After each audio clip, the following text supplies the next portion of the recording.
नमस्कार, आप देख रहे हैं आज तक। मैं हूं गौरव सावंत। श्रद्धा मर्डर केस में एक नया खुलासा हुआ है। दिल्ली पुलिस को जबड़े का एक हिस्सा मिला है और यह कहा जा रहा है संभवतः यह जबड़े का हिस्सा श्रद्धा का है।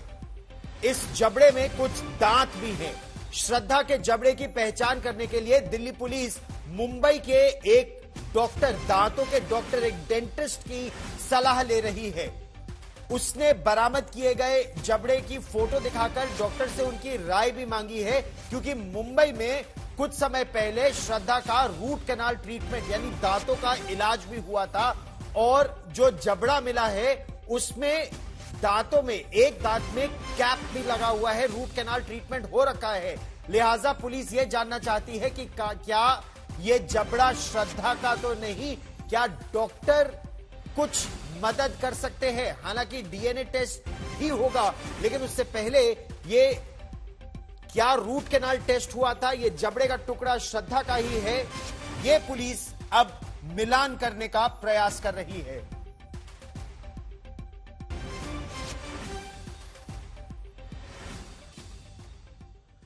तो इस मर्डर केस में, श्रद्धा मर्डर केस में आफताब पुलिस के सवालों के कुछ जवाब तो दे रहा है, लेकिन उन जवाब से, वो सब जो उत्तर दे रहा है, क्या उससे सबूत मिल पाएंगे? और पूरी तरह से ठोस पुख्ता सबूत अभी तक नहीं मिले हैं। इसीलिए आफताब से सच उगलवाने के लिए पुलिस अब एक नार्को टेस्ट करवाएगी।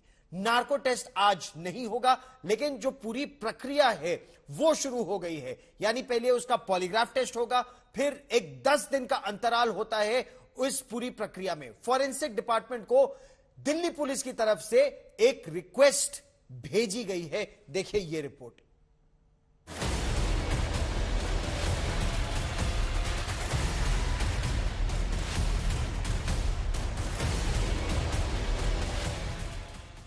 आफताब झूठ बोल रहा है या सच, इस सवाल ने दिल्ली पुलिस को उलझा दिया है।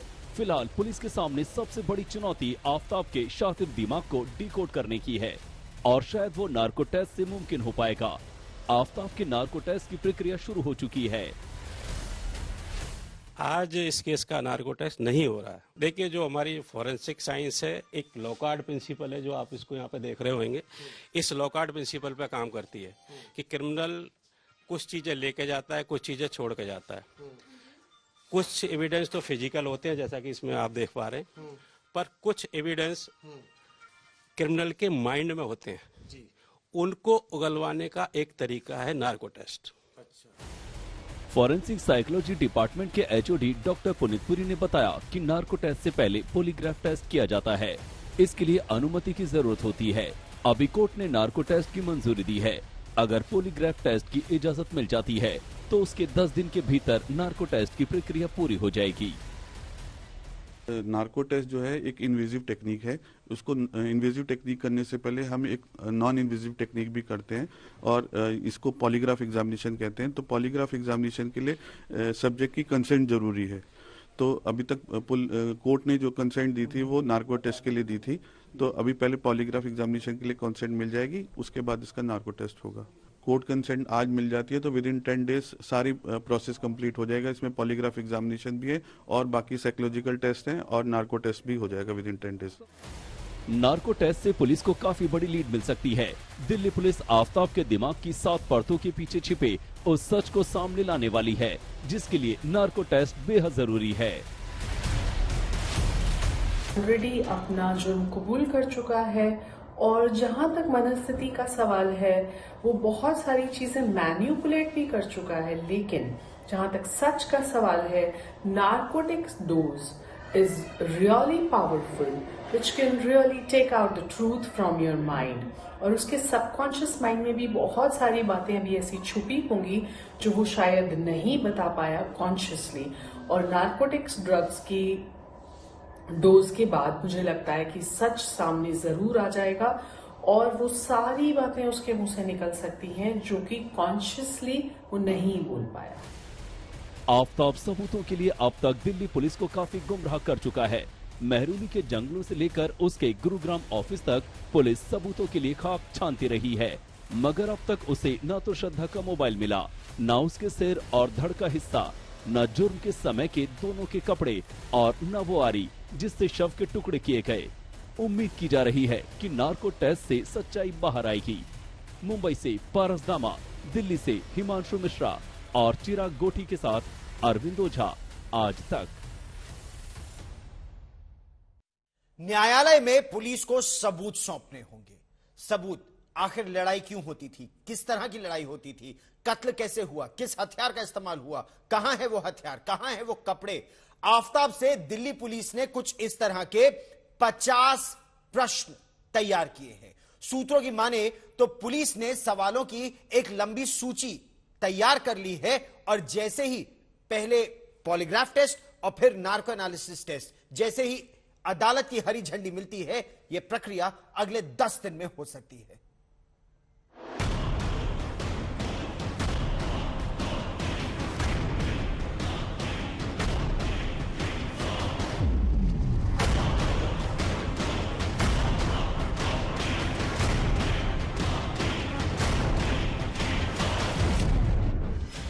जब आफताब का नार्को टेस्ट होगा वो होश में नहीं होगा, वो सच्चाई छिपाने की हालत में नहीं होगा। टेस्ट से पहले उसे नार्को करने वाली टीम एक खास दवा का इंजेक्शन देगी। वो खास दवा आफताब के शरीर में जाते ही धीरे धीरे आफताब के दिमाग की 7 परतों के ताले खुलने लगेंगे और तब जांच टीम उससे सवाल दागेगी। दिल्ली पुलिस ने आफताब से पूछे जाने वाले 50 सवालों की लिस्ट तैयार कर ली है।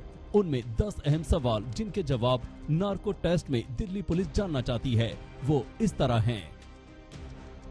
1. क्या तुमने श्रद्धा की हत्या की है? 2. तुमने श्रद्धा को क्यों मारा? 3. क्या तुमने श्रद्धा की बॉडी को काटा था और उसे कहां फेंका? 4. मर्डर के बाद तुमने घर की सफाई कैसे की? 5. तुम दोनों अचानक दिल्ली क्यों शिफ्ट हुए? 6. क्या तुम दोनों में लड़ाई होती थी? 7. क्या तुम श्रद्धा की पिटाई करते थे? 8. क्या तुम्हें श्रद्धा की याद आती है? 9. तुम खुद को दोषी मानते हो? 10. श्रद्धा के मर्डर के बाद तुमने कितनी लड़कियों को डेट किया? तो क्या नार्को टेस्ट से श्रद्धा वॉलकर के मर्डर की मिस्ट्री सामने आ जाएगी? क्या जो उसने बताया है उसके अलावा भी कुछ सच है? ये सारे सवालों के जवाब नार्को टेस्ट से मिलने की पूरी उम्मीद है और मुझे लगता है कि उस डोज के बाद मेंटली वो अगर सरेंडर कर चुका है तो वो बहुत ज्यादा देर तक उन चीजों को छुपा नहीं पाएगा, गुमराह नहीं कर पाएगा। जहां तक नार्को टेस्ट की बात है तो उसकी मंजूरी कोर्ट ने भले ही दे दी है, लेकिन उसकी प्रक्रिया इतनी आसान नहीं होती है।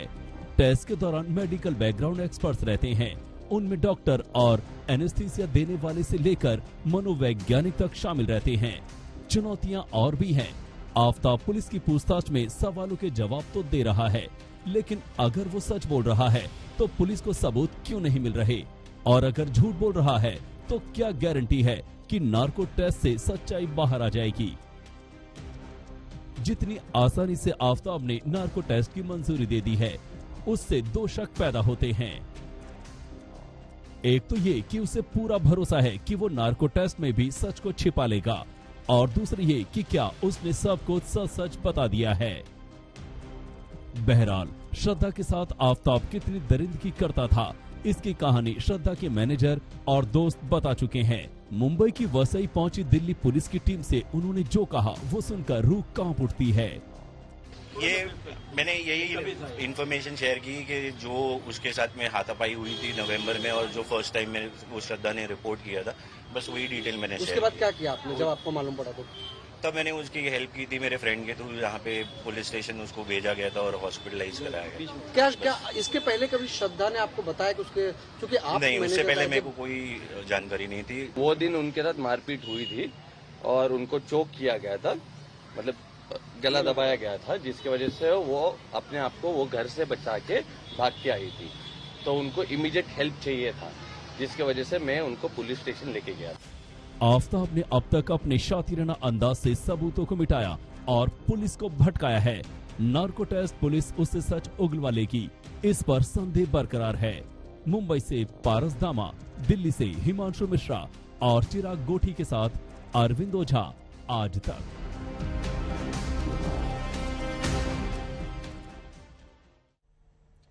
दिल्ली पुलिस हर हाल में श्रद्धा मर्डर केस की गुत्थी को सुलझाने का प्रयास कर रही है। अब लगता है दिल्ली पुलिस अलग अलग तरह से इसको सुलझाने की कोशिश कर रही है, चाहे पॉलीग्राफ टेस्ट हो, नार्को एनालिसिस टेस्ट हो, तफ्तीश अलग हो। जांच मेहरौली के जंगलों से कहीं आगे निकलती दिखाई दे रही है। अब पुलिस उस तालाब तक जा पहुंची है जिसके पास एक बार आफताब और श्रद्धा कुछ समय बिता चुके थे। पुलिस को अंदेशा इस बात का है कि कत्ल का जो ये मामला है उसका कोई ना कोई सिरा इस तालाब तक जरूर जाता है।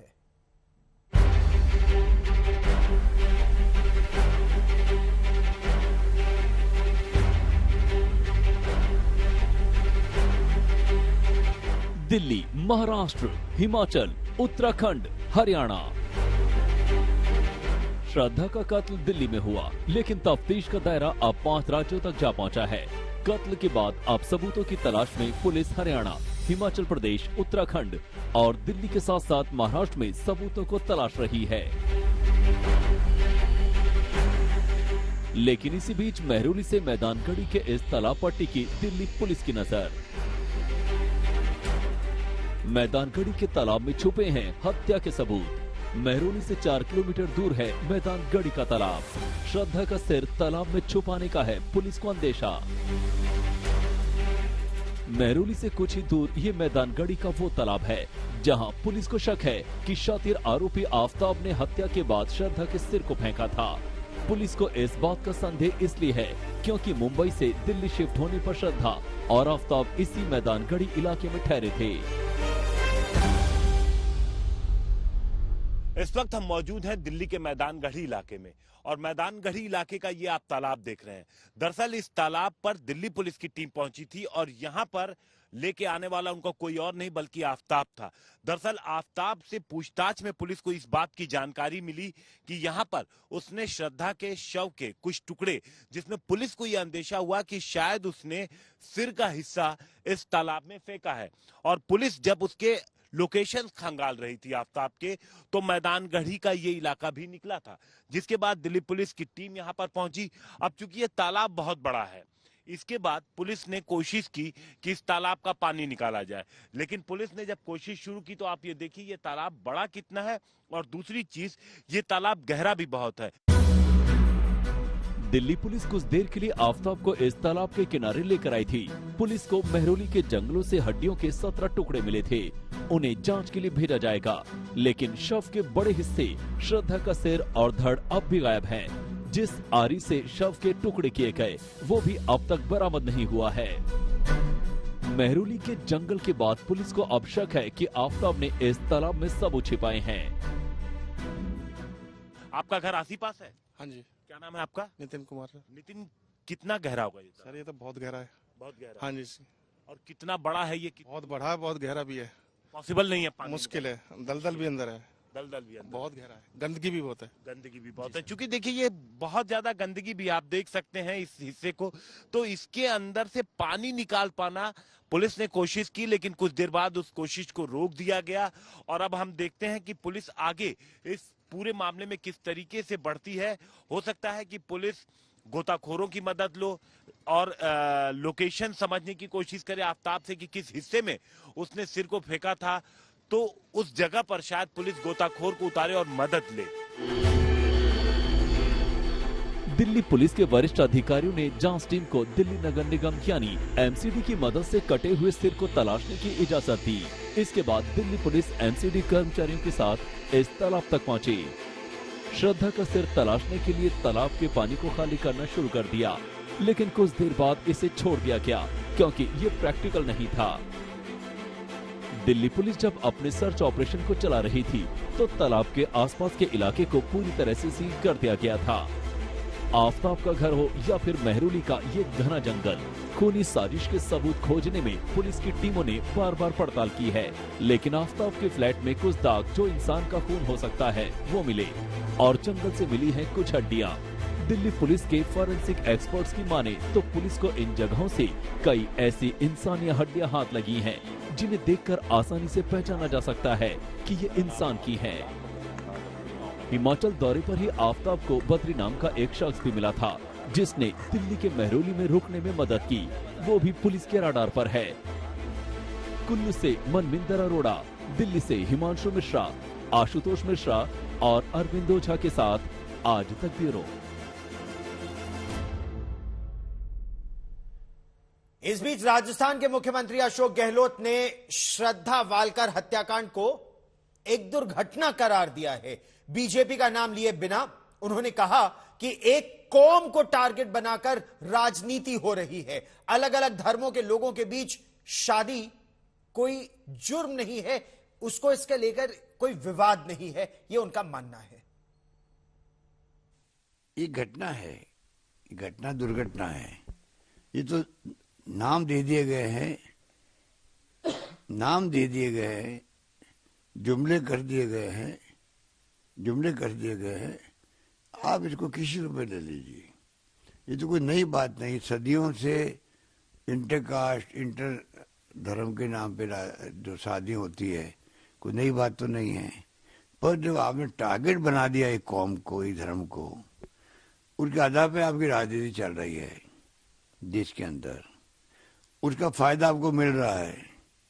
क्योंकि धर्म के नाम पर, जाति के नाम पर इकट्ठा करना हो, संगठित करना हो, मॉब क्रिएट करना हो तो बड़ा आसान काम है। आग लगाना बड़ा आसान है, आग को बुझाने में वक्त लगता है। और अब बात गुजरात चुनावों की। प्रधानमंत्री नरेंद्र मोदी के गुजरात दौरे का आज तीसरा दिन है। आज भी प्रधानमंत्री धुआंधार रैलियां कर रहे हैं। आज सुरेंद्रनगर रैली में प्रधानमंत्री ने विरोधियों पर चुन चुन कर पलटवार किए। कांग्रेस के बारे में प्रधानमंत्री ने कहा कि वो अहंकार की भाषा बोल रही है।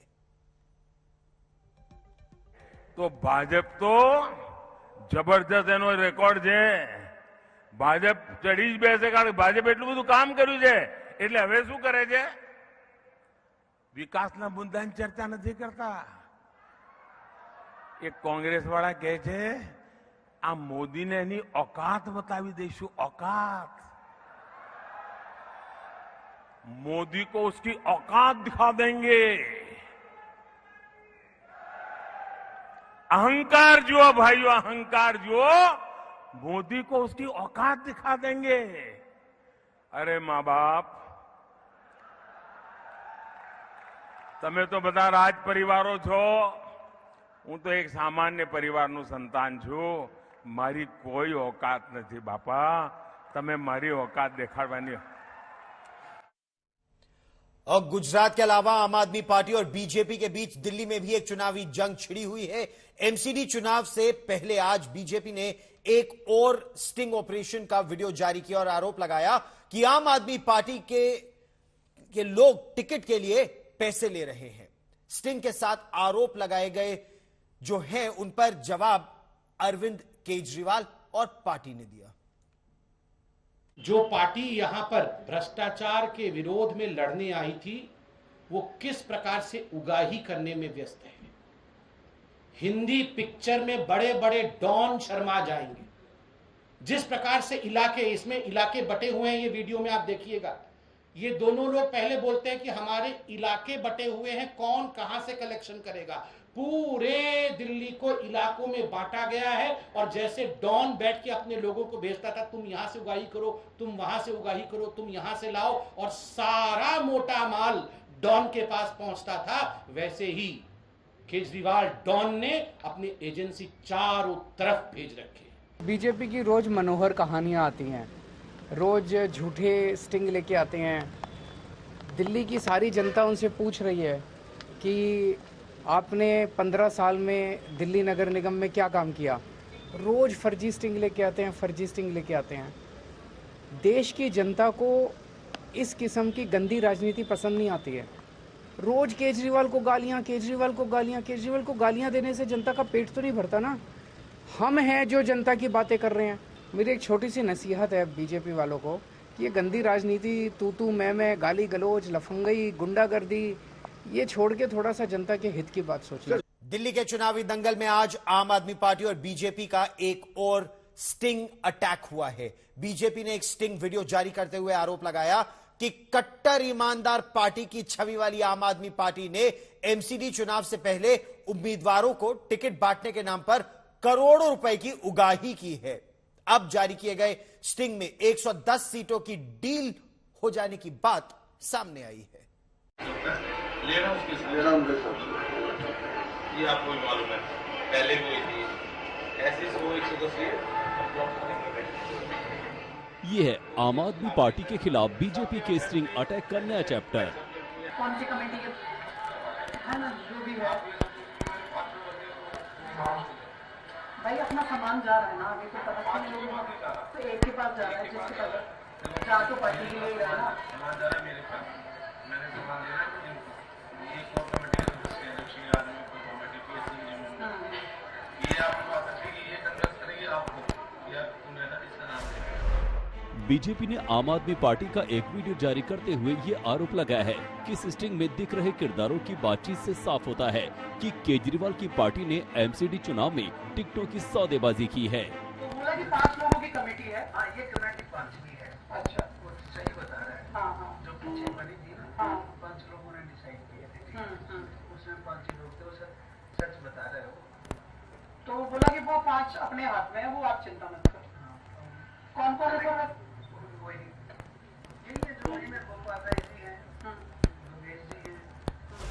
बीजेपी इसे मदर ऑफ ऑल स्टिंग कह रही है। आम आदमी पार्टी पर भ्रष्टाचार के आरोप लगा रही है। इस स्टिंग के बारे में जो बातें अभी तक सामने आई हैं, उसमें 4 किरदारों का जिक्र है। एक है बिंदु, जो रोहिणी डी के 54 नंबर वार्ड से टिकट मांग रही थी। दूसरे हैं पुनीत गोयल, जो रोहिणी में आपके प्रभारी बताए जा रहे हैं। तीसरे हैं दिनेश राव और चौथे हैं आर पठानिया, जो आम आदमी पार्टी के कार्यकारिणी के सदस्य हैं। बीजेपी ने आरोप लगाया है कि एमसीडी चुनाव में आम आदमी पार्टी ने एक सीट का सौदा 80 से 90 लाख रुपए में किया है। पूरे दिल्ली को इलाकों में बांटा गया है और जैसे डॉन बैठ के अपने लोगों को भेजता था, तुम यहाँ से उगाही करो, तुम वहां से उगाही करो, तुम यहाँ से लाओ, और सारा मोटा माल डॉन के पास पहुंचता था, वैसे ही केजरीवाल डॉन ने अपनी एजेंसी चारों तरफ भेज रखी। हालांकि बीजेपी के इन आरोपों को आम आदमी पार्टी मनगढ़ंत और मनोहर कहानियां करार दे रही है। भारतीय जनता पार्टी के नेता सुबह उठते हैं, पानी पीने के बाद से केजरीवाल जी को गाली देने के साथ शुरू करते हैं, और रात को जब सोते हैं तो केजरीवाल जी को गाली देने के साथ सोते हैं। उनका काम एक ही है, 24 घंटे केजरीवाल जी को गाली देना, केजरीवाल जी को गाली देना, केजरीवाल जी को गाली देना। एमसीडी का चुनाव नहीं लड़ रहे, केजरीवाल जी को गाली देने का चुनाव लड़ रहे हैं। उनका कंपटीशन इससे है। ये पहला मौका नहीं है जब आम आदमी पार्टी के नेताओं पर पार्षद का टिकट बेचने का आरोप लगा है। इससे पहले भी मॉडल टाउन इलाके के विधायक अखिलेश पति त्रिपाठी और वजीरपुर के विधायक राजेश गुप्ता पर 90 लाख में टिकट का सौदा करके 55 लाख रुपए एडवांस लेने का आरोप लगा था। एंटी करप्शन ब्रांच ने अखिलेश पति के पीए और रिश्तेदार समेत 3 लोगों को 33 लाख रुपए के साथ गिरफ्तार भी किया था। हालांकि आम आदमी पार्टी ने तब इस मामले की पूरी जांच करके दोषियों पर सख्त कार्रवाई की मांग भी की थी। दिल्ली से पंकज जैन के साथ आज तक ब्यूरो।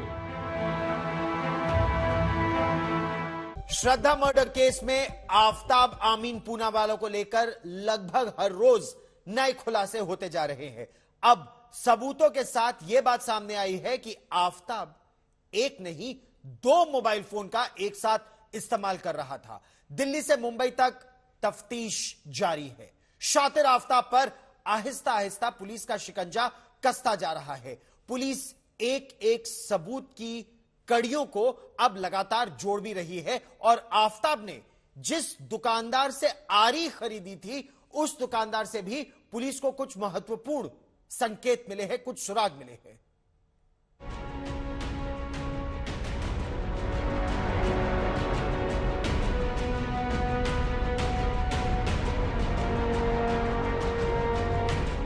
आफताब से जुड़े एक साथ सामने आ रहे हैं और सबसे बड़े टेस्ट की भी तैयारी करीब करीब मुकम्मल हो गई है, जिसके आगे इस शातिर की कोई चाल काम नहीं करेगी। आफताब का नार्को आज नहीं होगा, लेकिन इस पर काम आगे बढ़ गया है। दिल्ली पुलिस और एफएसएल के अफसर लगातार नार्को पर मंथन कर रहे हैं। हाल ये है कि एफएसएल टीम इस केस को टॉप प्रायोरिटी पर ले रही है। आज इस केस का नार्को टेस्ट नहीं हो रहा है। देखिए, जो हमारी फॉरेंसिक साइंस है, एक लॉकार्ड प्रिंसिपल है, जो आप इसको यहाँ पे देख रहे होंगे, इस लॉकार्ड प्रिंसिपल पे काम करती है कि क्रिमिनल कुछ चीजें लेके जाता है, कुछ चीजें छोड़ के जाता है। कुछ एविडेंस तो फिजिकल होते हैं, जैसा कि इसमें आप देख पा रहे हैं, पर कुछ एविडेंस क्रिमिनल के माइंड में होते हैं। उनको उगलवाने का एक तरीका है नार्को टेस्ट। कई और मोर्चों पर भी मिल रहे सबूतों के बाद अब शातिर आफ्ताब घिरता जा रहा है। मसलन उस दुकानदार ने पुलिस को पूरा सच बता दिया है कि कैसे आफ्ताब ने उसकी दुकान से आरी से लेकर 2 हथौड़े खरीदे थे।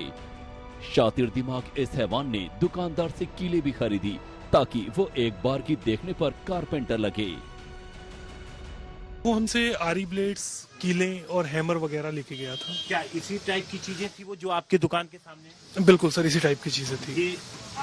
ये आरी ब्लेड, ये सर 10 रुपए का ब्लेड आता है आरी का ओनली। क्या काट सकते हैं सर? इससे आप लोहा, लकड़ी कुछ भी काट सकते हैं। लोहा भी काट सकते हैं सर। पुलिस लेकर आफ्ताब को दुकान पे आई? जी, पुलिस आफ्ताब को लेकर। ये सारी चीजें आफ्ताब ने ही आइडेंटिफाई कर? जी, उसी ने आइडेंटिफाई कराई है कि मैं ये सामान यहाँ से लेके गया था। आपकी दुकान पे? बिल्कुल, मेरी दुकान।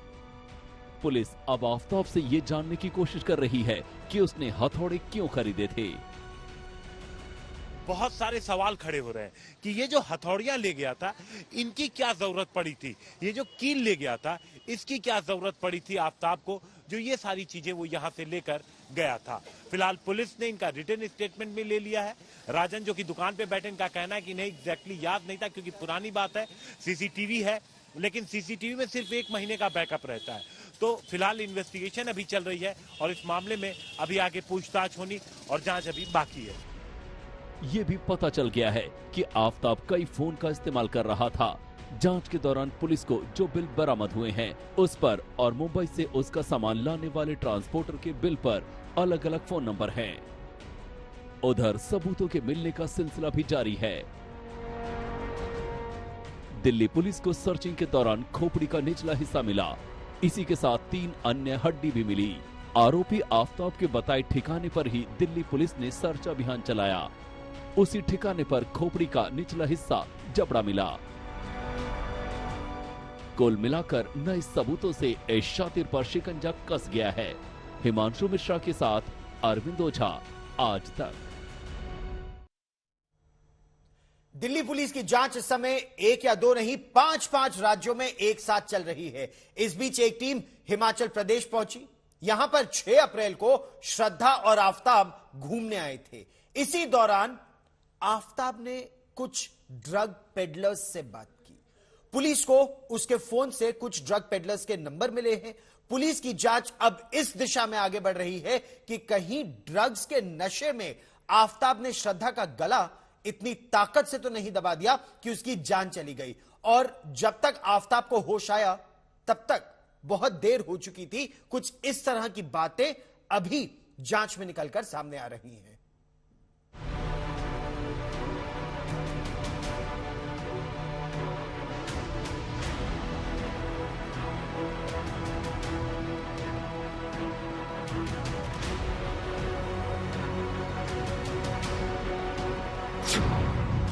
श्रद्धा मर्डर केस में अब ड्रग्स एंगल।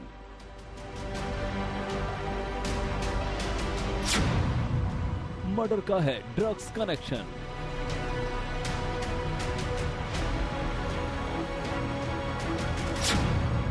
नशे की वजह से हिमाचल के तोश तक पहुंची जांच। हिमाचल में कसौल जाने वाले सैलानी अक्सर कसौल से 20 किलोमीटर दूर तोश जरूर जाते हैं और ये बात आफ्ताब ने भी पुलिस को बताई कि वो तोश कई बार जा चुका है। ऐसे में पुलिस अब दिल्ली से तोश तक बिखरे सबूतों की तलाश में भटकने लगी है। दिल्ली पुलिस की एक टीम हिमाचल प्रदेश के तोश गांव पहुंची है। अब तक की तफ्तीश में ये बात जरूर सामने आ गई है कि 6 अप्रैल को श्रद्धा और आफ्ताब यहां आए थे। पुलिस को सुराग मिले हैं कि आफ्ताब के संबंध ड्रग्स तस्करों से थे। अब सवाल यह है कि क्या उस रात आफ्ताब ने श्रद्धा का कत्ल ड्रग्स के नशे में कर दिया था। टुकड़ों में बटे सबूतों की तलाश में जंगलों की खाक छान रही दिल्ली पुलिस को सुरागों के झुरमुट से हर रोज कुछ नया हासिल हो जाता है, जो श्रद्धा मर्डर केस को एक नया मोड़ दे देता है। ये ताजा खुलासा है और कत्ल के इस केस में पहली बार नशे की एंट्री हुई है। पुलिस अब इस बात को लेकर भी जांच कर रही है कि ड्रग्स पेडलिंग का हिस्सा बनने से इनकार करना तो श्रद्धा की मौत की वजह नहीं बना। श्रद्धा वॉलकर हत्याकांड के आरोपी आफताब अमीन पूनावाला से दिल्ली पुलिस लगातार पूछताछ कर रही है, जिसमें उसने कई अहम राज उगले हैं।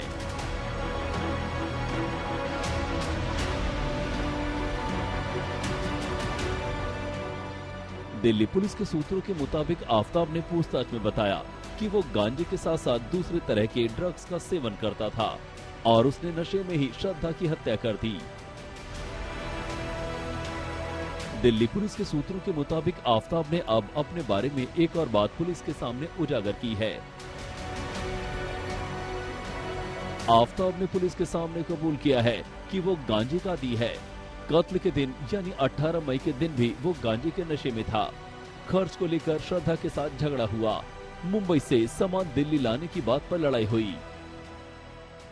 अभी तक अगर पुलिस के पास कुछ है तो आफताब का इकबालिया बयान, उस बयान के आधार पर उससे मिलते जुलते कुछ पुलिस के पास सर्कमस्टेंशियल एविडेंसेस, कुछ हड्डी के टुकड़े जिनकी अभी जांच होनी बाकी है। तो इसीलिए पुलिस बेचैन है, जल्द से जल्द कोई बड़ा पुख्ता सबूत हासिल करना चाहती है। इसलिए दिल्ली के बाहर गुड़गांव, मुंबई, हिमाचल, उत्तराखंड सभी जगह पुलिस की टीमें चक्कर लगा रही हैं और उस हर पॉसिबल जगहों पे जा रही हैं जहां पर आफताब या तो श्रद्धा के साथ गया था या श्रद्धा के कत्ल के बाद वो गया था। पुलिस के सूत्रों की तरफ से ये भी दावा किया जा रहा है कि शराब, गांजा और चरस को लेकर अक्सर दोनों में खूब झगड़ा होता था। इस चेहरे पर नकाब बेशक है, लेकिन इसकी बातों ने दिल्ली पुलिस की आंखों पर ऐसी पट्टी बांधी है कि कत्ल के इस आरोपी ने अब लगता है कि दिल्ली पुलिस को अपने इशारे पर नचाने का गुर अख्तियार कर लिया है। सबसे ताजा खुलासा यही है कि आफताब ने एक और बात कबूल की है और वो ये कि आफताब को चरस और गांजे की वजह से हिमाचल जाना बहुत पसंद था और मार्च अप्रैल के महीने में वो श्रद्धा के साथ हिमाचल गया था। सूत्रों ने ये भी बताया है कि आफताब ने पुलिस के सामने ये बात उजागर की है कि वो श्रद्धा और अपने 2 और दोस्तों के साथ हिमाचल में मलाना और कसौल गया था। वहां उसने जमकर नशेबाजी की और गांजा और चरस पी। जहां तक मनस्थिति का सवाल है, वो बहुत सारी चीजें मैन्युपुलेट भी कर चुका है, लेकिन जहां तक सच का सवाल है, narcotics dose is really powerful, which can really take out the truth from your mind. और उसके सबकॉन्शियस माइंड में भी बहुत सारी बातें अभी ऐसी छुपी होंगी जो वो शायद नहीं बता पाया कॉन्शियसली। और नार्कोटिक्स ड्रग्स की डोज के बाद मुझे लगता है कि सच सामने जरूर आ जाएगा। जैसे जैसे इस हत्या के केस में जांच आगे बढ़ती जा रही है, हर रोज कोई न कोई नई बात सामने आ ही जाती है। दिल्ली से हिमांशु मिश्रा और चिराग गोठी के साथ अरविंद ओझा, आज तक। आफताब क्या क्या राज अभी भी छिपाए हुए हैं? आफताब ने श्रद्धा के साथ क्या किया, क्यों किया? अनगिनत किस्से तो पुलिस के हाथ लग चुके हैं, लेकिन सबूत चाहिए। कुछ गवाह भी सामने आए हैं, लेकिन आफताब के खिलाफ जो गवाही है, क्या वो अदालत में सही साबित होगी? पुलिस खुद आफताब के मुंह से सुनना चाहती है कई बातें। इसीलिए सबूत जुटाने के लिए पुलिस को उम्मीद है कि पहले पॉलीग्राफ टेस्ट और फिर नार्को टेस्ट से सच का सामना हो पाएगा।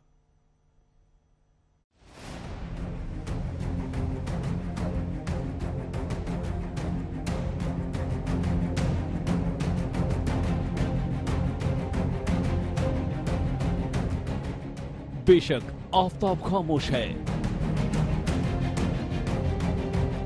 उसका चेहरा भी ढका हुआ है। मीडिया के कैमरे में कयासों की भरमार है, लेकिन पुलिस परेशान है क्योंकि श्रद्धा मर्डर केस अब उसके लिए इज्जत का भी सवाल बन चुका है।